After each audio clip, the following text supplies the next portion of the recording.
to play the villain, you have to have like a backstory. It has to be something to it. It can't just be like, oh, this guy is the villain.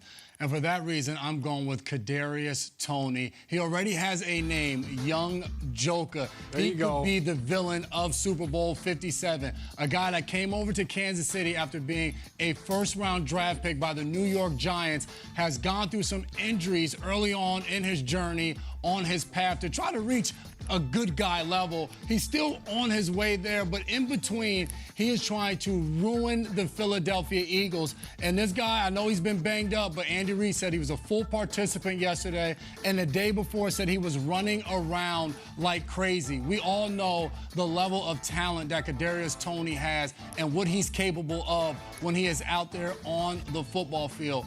And as a villain, you have to have a smile, a certain look about you that as soon as people see you, they know and they expect what is going to come from you. And that right there, my friends, is the Young Joker. A likable guy, but still a villain, still somebody that will go out there and just upset some of your favorite players out there on the field. So if you're a Philadelphia Eagle fan, the one thing you don't want to see on Sunday is Kadarius Toney running all around the football field. Yeah, Toney's too hot to handle, too cold to hold. I love the fact that you're saying Toney. He feels good. Is that what you're saying right there? All right, listen, Young Joker, I know you're going to spit some bars at somebody out there on the field, but I'm talking about somebody named Chauncey, chock full of nuts, Gardner Johnson, because this guy loves playing the heel. He embraces the fact that I am an agitator. He is the ultimate instigator in the NFL right now. I just have flashbacks of him with the Saints, and whatever he was saying to Anthony Miller, the wide receiver for the Bears, that caused him to literally punch him twice on the field, get ejected from the game. This guy could get under your skin, and I think he's going to take pleasure in trying to find a way to get under Travis Kelce's skin. Is it Sky Moore? Is it Juju? Who can I try to poke, and who can I try to get in their head and get them out of their game? He also got Michael Thomas, his teammate, to punch him in practice. So this guy's got a special set of skills, and it's not just covering guys, it's not tackling guys, it's finding a way to push buttons.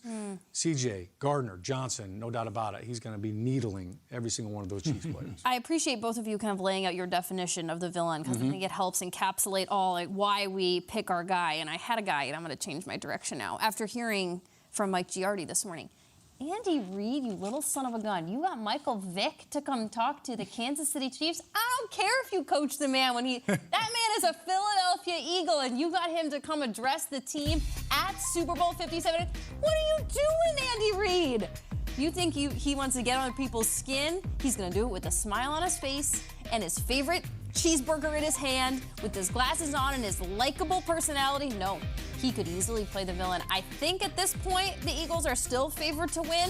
There is no better villain than the man with the headset on who beats a team that is favored. So I had to do a quick flip on mine and go Andy Reid, because I think he is actively playing the villain right now, and it's not something we expected out of his character arc for the head coach of the Kansas City Chiefs. What do you guys think? Please tell me that you found a second microphone, because at this point, oh, thank goodness, the one microphone would become your villain.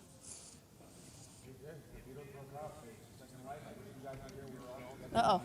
Yeah. Uh-oh. Yeah. I think, John Lennon sang Imagine solo.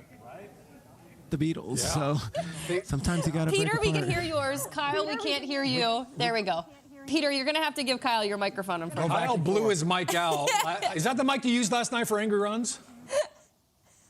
I think he blew it out. I know. Spoiler alert, Kyle was going to go on Nick Sirianni. Yeah.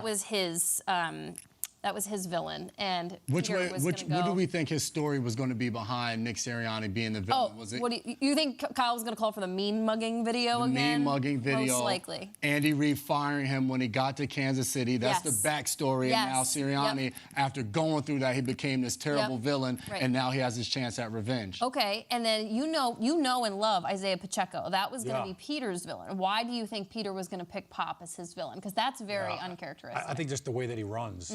I mean, it's funny, he's sitting next to Kyle, and Isaiah Pacheco is an angry runner. So I think he definitely was going to go with him, and we've been pumping up Pop all week long. So he was going to ruin the Eagles. Pacheco, South Jersey guy. That's right. Not too far from Philly. I think he was going to, that's what he was going to do. I think he was going to show us something about absolutely. Well, hopefully we'll hear that. We want to hear those lessons from those guys. They're going to work on their audio situation.